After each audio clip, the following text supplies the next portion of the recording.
Reaction देखिए ये है 6 molecules of carbon dioxide, they combine with 12 molecules of water in the presence of sunlight and chlorophyll. And after many steps, sugar is produced,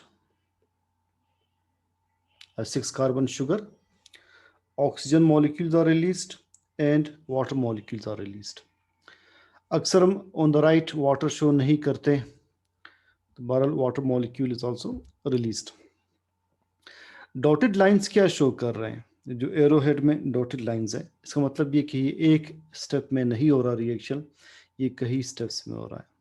photosynthesis को mainly हम दो steps में divide करते हैं. एक को हम कहते हैं light reaction, because it requires light, it begins with the exposure of light. अगला है डार्क रिएक्शन. इसे डार्क रिएक्शन इसलिए कहते हैं कि it does not require light. तो पहले आज हम लाइट रिएक्शन का एक पार्ट पढ़ रहे हैं.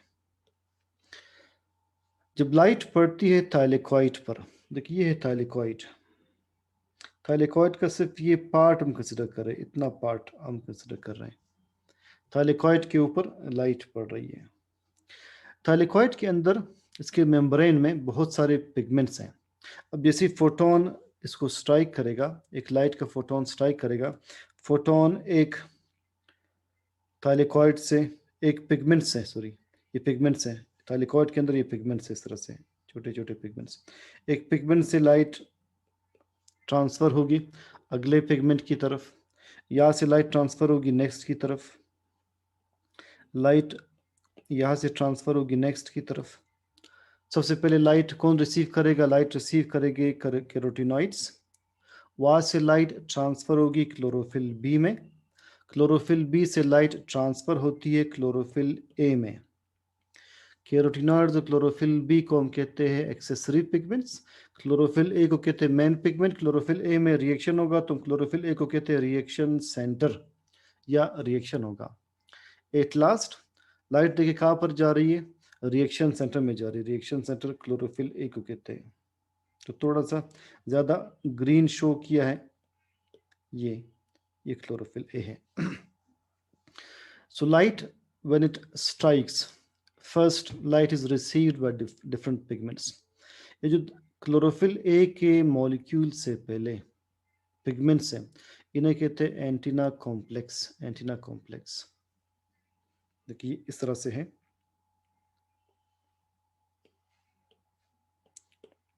ये एक थाइलेकॉइड है, ठीक है. इस थाइलेकॉइड में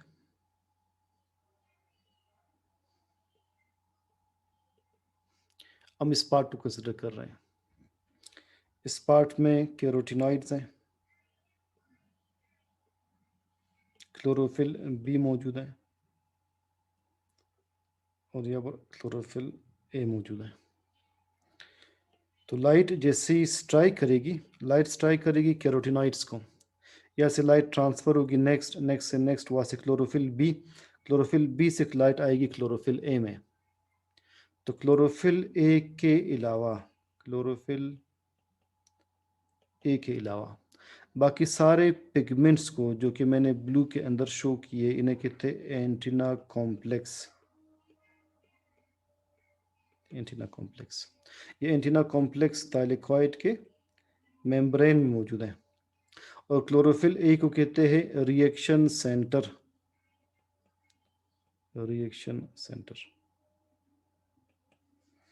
सो antenna complex and chlorophyll A is reaction centre. अब जब लाइट क्लोरोफिल ए में आएगी, क्लोरोफिल ए के दो मॉलिक्यूल्स हैं.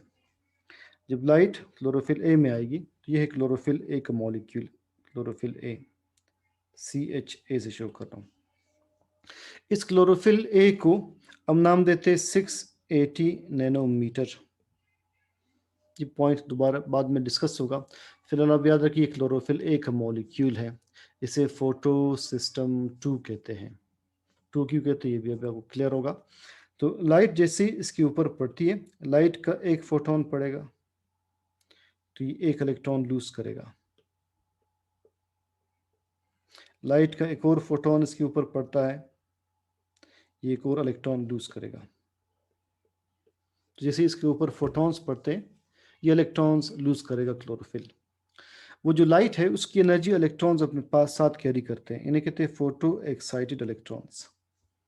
ये इस एनर्जी को कैरी करके यहाँ से निकलते हैं। और जब ये दो इलेक्ट्रॉन्स इस क्लोरोफिल ए के मॉलिक्यूल से निकलेंगे, पीछे क्या रह जाएगा? पीछे रह जाएगा एक वैकेंट स्पेस, दो वैकेंट स्पेसेस रह जाएंगे जिसे कहते हैं होल्स। तो होल्स जनरेट होंगे। अब इन होल्स को फिल करने के लिए, इस वैकेंट स्पेस को दोबारा फिल करने के लिए वाटर मॉलिक्यूल स्प्लिट होगा। वाटर मॉलिक्यूल स्प्लिट होगा in the presence of light. In photons की मौजूदगी में वाटर स्प्लिट होगा। वाटर स्प्लिट होकर O रिलीज कर देगा और H2 रिलीज कर देगा। H2 मीन्स दो इलेक्ट्रॉन्स दो प्रोटॉन्स। H2 में दो इलेक्ट्रॉन्स होते हैं और H2 में दो प्रोटॉन्स होते हैं।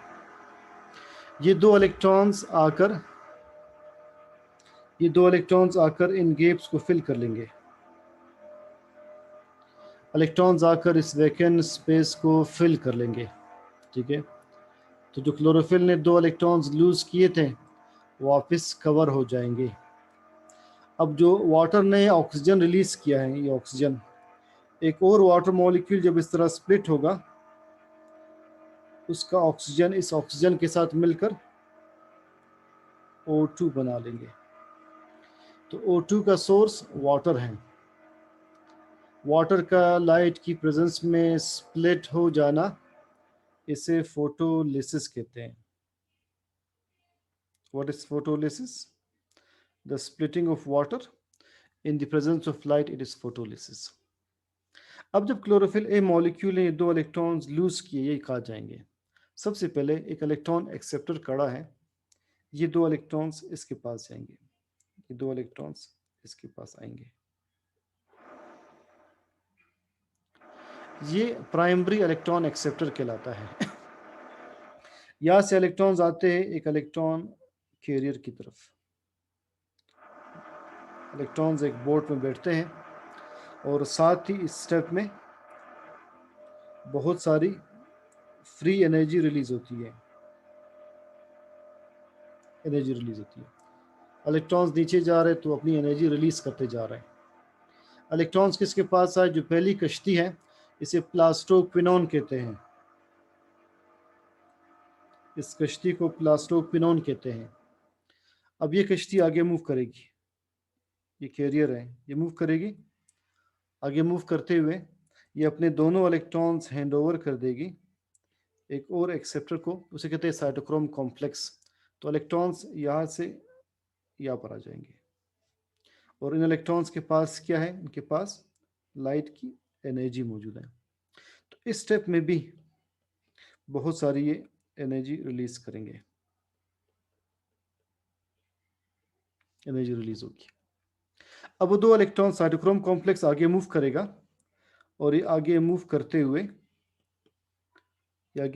हुए इन दो इलेक्ट्रॉन्स को एक और कैरियर के हवाले कर देगा। उस कैरियर का नाम है प्लास्टोसाइनिन। तो इलेक्ट्रॉन्स ये आ जाएंगे प्लास्टोसाइनिन के पास। अगेन इस स्टेप में बहुत सारी फ्री एनर्जी रिलीज होती है। इस एनर्जी का क्या काम अब आपको क्लियर होगा। प्लास्टोसाइनिन से आगे ये दो इलेक्ट्रॉन्स आएंगे एक और क्लोरोफिल के मॉलिक्यूल की तरफ। इस क्लोरोफिल का नाम है फोटो सिस्टम 1। इसे कहते हैं chlorophyll A 700, chlorophyll A 700 nanometre. उसे 680 कहते हैं जो पहले था, पहले स्टेप में, इसे 700 कहते हैं। यहाँ तक कि स्टेप्स दोबारा एक बार देख लें। जब लाइट ने इस क्लोरोफिल को स्ट्राइक किया, इसे फोटो सिस्टम 2 कहते हैं। स्टार्ट में फोटो सिस्टम 2, दो फोटॉन्स ने स्ट्राइक किया था तो उसने दो इलेक्ट्रॉन्स लूज किए थे। वो दो इलेक्ट्रॉन्स एक इलेक्ट्रॉन एक्सेप्टर की तरफ जाते हैं और वहाँ से इलेक्ट्रॉन्स आते हैं एक बोर्ड में जिसका नाम है प्लास्टोक्विनोन। आई एम सॉरी, मेरी तरफ से कुछ नॉइज आ रही है। तो 7 कई पर काम हो रहा है। अब इलेक्ट्रॉन्स जब प्लास्टोक्विनोन की तरफ आते हैं, इस स्टेप में बहुत सारी एनर्जी रिलीज हो रही है। प्लास्टोक्विनोन मूव करके इलेक्ट्रॉन्स हैंड ओवर कर देगा साइटोक्रोम कॉम्प्लेक्स को। इस स्टेप में एनर्जी रिलीज होगी, साइटोक्रोम कॉम्प्लेक्स मूव करके इलेक्ट्रॉन्स हैंड ओवर कर देगा प्लास्टोसाइनिन को, वहां से इलेक्ट्रॉन्स आगे मूव करेंगे। साथ ही इस क्लोरोफिल ने जो 2 इलेक्ट्रॉन्स लूज किए थे तो पीछे 2 होल्स क्रिएट हुए थे। उन होल्स को कौन रिप्लेस करेगा? ऊपर वाटर मॉलिक्यूल लाइट की प्रेजेंस में स्प्लिट होकर H2 रिलीज कर देगा और O रिलीज कर देगा। H2 में 2 इलेक्ट्रॉन्स है, 2 प्रोटॉन्स है। ये 2 इलेक्ट्रॉन्स आकर होल्स को फिल कर देंगे और ऑक्सीजन एक और वाटर मॉलिक्यूल की ऑक्सीजन के साथ मिलकर O2 बना देगा। अब देखते हैं वो जो प्रोटॉन इसने रिलीज किए थे वो कहाँ जाते हैं, और जो एनर्जी रिलीज हो रही है किस तरह से इस्तेमाल होती है। जो पहले स्टेप में एनर्जी रिलीज हुई है, ये एनर्जी जिसे मैं अंडरलाइन कर रहा हूँ, this energy is used to pump protons into thylakoid interior. ये 2 प्रोटॉन्स यहाँ जाएंगे, थाइलेकॉइड लूमन में आ जाएंगे, थाइलेकॉइड के इंटीरियर में आ जाते हैं। बायर क्या है? बायर स्ट्रोमा है, क्लोरोप्लास्ट का फ्लूइड है स्ट्रोमा, इनसाइड थाइलेकॉइड लूमन है। ये जो एनर्जी रिलीज हुई थी सेकंड प्लास्टोक्विनोन और साइटोक्रोम कॉम्प्लेक्स के दरमियान, this energy is again used to pump 2 protons. It is used to pump 2 protons from stroma into thylakoid interior. अगले स्टेप में जो एनर्जी रिलीज हुई थी, this energy is used to pump 2 protons into thylakoid interior. कितने protons अंदर आ रहे हैं? 6 protons inside आ रहे हैं। 3 बार एनर्जी रिलीज हुई है तो 3 बार प्रोटॉन्स इनसाइड पंप होंगे। ये प्रोटॉन्स क्या करेंगे अब आगे आपको क्लियर होगा। अब हम आते हैं अगले क्लोरोफिल की तरफ, जिसकी तरफ इलेक्ट्रॉन्स पहुंचे हैं अगले स्टेशन पर। इस स्टेशन को कहते हैं फोटो सिस्टम 1। इससे पहले जो क्लोरोफिल था वो फोटो सिस्टम 2 था। इसे 1 इसलिए कहते हैं कि ये पहले डिस्कवर हुआ था, उसे 2 इसलिए कहते हैं कि वो बाद में डिस्कवर हुआ था। बुक में ये रीज़न दिया है कि 1 क्यों है, वो 2 क्यों है। अब जैसे ही लाइट के 2 फोटॉन्स इस क्लोरोफिल को स्ट्राइक करते हैं, ये क्लोरोफिल भी 2 इलेक्ट्रॉन्स लूज करेगा डेफिनेटली। ये 2 इलेक्ट्रॉन्स लूज करेगा।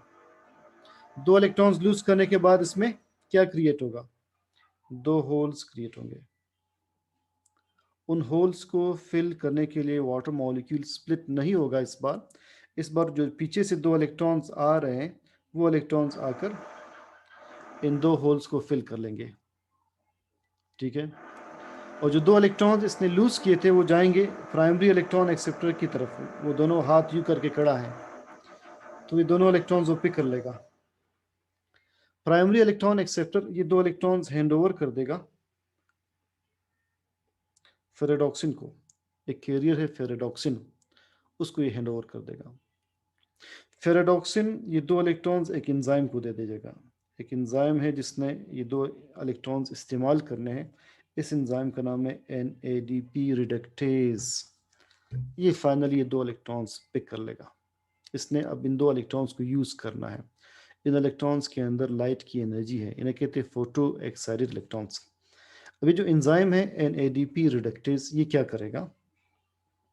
ये एंजाइम NADP को रिड्यूस कर देगा। किस तरह से?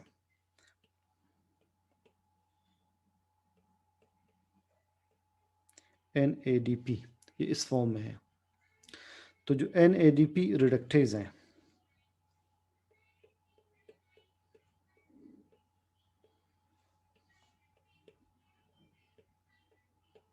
ये स्ट्रोमा से एक प्रोटॉन भी पिक कर लेगा। ये एक प्रोटॉन भी स्ट्रोमा से पिक कर लेगा। वहाँ पर बहुत सारे प्रोटॉन्स मौजूद हैं स्ट्रोमा में या थाइलेकॉइड लूमन में, बहुत सारे प्रोटॉन्स यहाँ मौजूद हैं। तो ये एक प्रोटॉन भी पिक कर लेगा, कहीं से प्रोटॉन भी इसने पिक किया। अब ये क्या करेगा? अब ये सबसे पहले एक इलेक्ट्रॉन इसमें ऐड कर लेगा। NADP एक कोएंजाइम है ऑक्सीडाइज स्टेट में, प्लस स्टेट में। जब ये एक इलेक्ट्रॉन इसमें ऐड कर लेगा ये बन जाएगा NADP बन जाएगा। इसका प्लस चार्ज न्यूट्रलाइज हो जाएगा।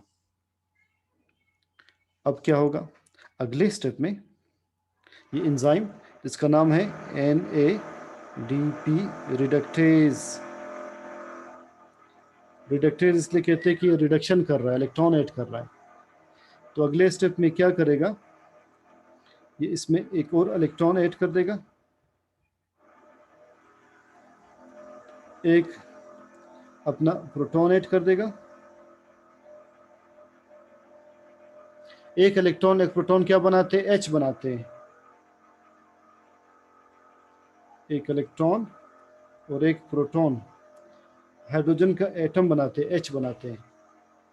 तो ये सब्सटेंस क्या बन जाएगा, ये बन जाएगा NADPH। H बन जाएगा, प्रोटॉन इलेक्ट्रॉन मिलकर H बना रहे हैं, तो NADP प्लस NADPH बन जाएगा। याद रखें MCQ पॉइंट, एक NADP प्लस को रिड्यूस करने के लिए कितने इलेक्ट्रॉन यूज हुए, 2 इलेक्ट्रॉन्स। एक इलेक्ट्रॉन उसको न्यूट्रलाइज करने के लिए, अगला इलेक्ट्रॉन उसमें H बनने के लिए, H प्लस के साथ कंबाइन होने के लिए। सो आपने सेंटेंस क्या याद रखना है कि in order to reduce an NADP plus 2 electrons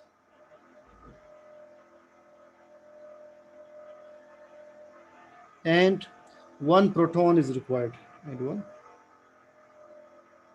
proton is required। तो लिहाजा इस तरह से ये NADP को ये एंजाइम क्या बना देगा, इसे NADPH बना देगा। फिर क्या होगा इसके बाद, NADPH बन गया, इसके बाद वो जो प्रोटॉन्स इनसाइड गए थे, वो प्रोटॉन्स एक एंजाइम में से पास होंगे। यहाँ पर एक एंजाइम है, इसे कहते हैं ATP synthase. ATP synthase, ATP synthase के ऊपर 4 साइट्स है। ATP सिंथेज इस तरह से है,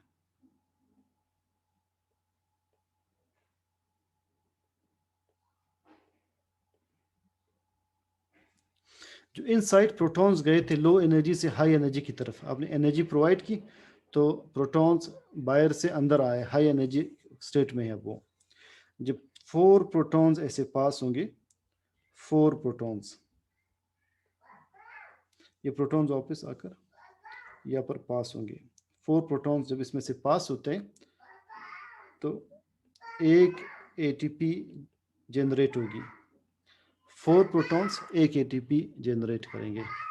ये क्या कैलकुलेशंस है, ये कैलकुलेशन सारी कल आपको समझ में आएगी कि कितने ATP जनरेट होते हैं, कितने ऑक्सीजन मॉलिक्यूल्स रिलीज होते हैं और कितने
सो अब तक आपने सिर्फ ये पार्ट डिस्कस किया है कि एक वाटर मॉलिक्यूल जब इसमें से पास होगा, एक वाटर मॉलिक्यूल, उसके लिए कितने प्रोटॉन्स इनसाइड पंप हो रहे हैं, उसके लिए 6 प्रोटॉन्स इनसाइड पंप हो रहे हैं।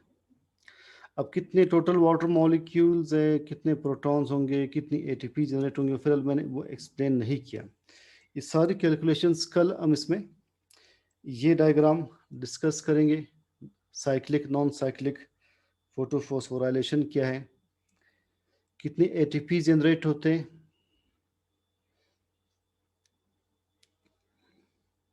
ये सारी की सारी कैलकुलेशंस ये कल डिस्कस होंगी। तो इस टॉपिक का आज आपने सिर्फ एक पार्ट पढ़ा, ये कल सारा रिवाइज होगा, इससे आगे हम पढ़ेंगे, फिर इसके हम वीडियो देखेंगे और देखते हैं कि पर ये एक्सप्लेनेशन वीडियो के साथ मैच करती या नहीं, और आपकी बुक की एक्सप्लेनेशन सिमिलर है कि नहीं।